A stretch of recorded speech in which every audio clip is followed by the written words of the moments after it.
অন্তর্বর্তী সরকারের প্রধান উপদেষ্টা ডক্টর মোহাম্মদ ইউনূসকে বিশ্বে নেতিবাচকভাবে তুলে ধরতে বড় ষড়যন্ত্র হচ্ছে।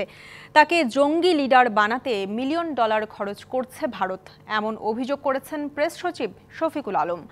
রাজধানীতে এক অনুষ্ঠানে একথা বলেন তিনি। একই অনুষ্ঠানে বিএনপির সিনিয়র যুগ্ম মহাসচিব রুহুল কবির রিজভী বলেছেন, অন্তর্বর্তী সরকারকে ব্যর্থ হতে দেবে না বিএনপি।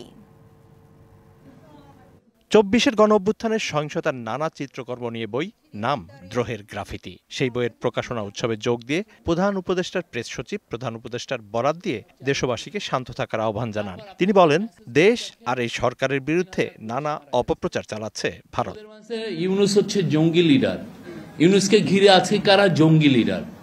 এটা কেন করছে জানা? এটা খুবই ওয়েল অর্কেস্ট্রেটেড ক্যাম্পেইন এবং এটা ইন্ডিয়ান মিডিয়াও এটার সাথে জড়িত।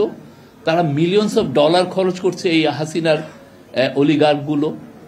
সে একটা নতুন ন্যারেটিভ তৈরি করতে চাচ্ছে, ওয়ার্ল্ডে বুঝাইতে চাচ্ছে যেই তুমি যে এটাকে গণঅভ্যুত্থান বলতেছো সেটা আসলে গণঅভ্যুত্থান না।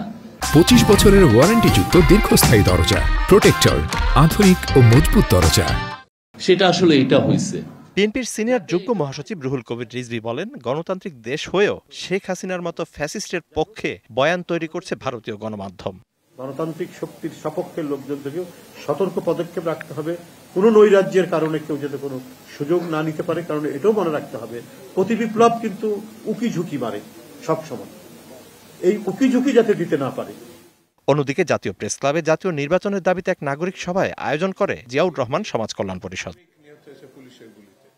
এতে যোগ দিয়ে বিএনপির ভাইস চেয়ারম্যান শামসুজ্জামান দুদু বলেন, সরকারের দৈন্যতার কারণে গাজীপুরে আওয়ামী লীগের নেতাকর্মীরা হামলা করার সাহস পেয়েছে। গাজীপুরে যে নির্দয় নির্মম ঘটনা ঘটেছে, এত সাহস তারা পায় কোথা থেকে?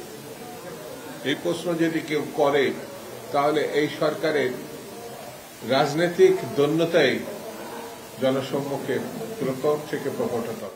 Mizan Ahmed, DBC news, Dhaka.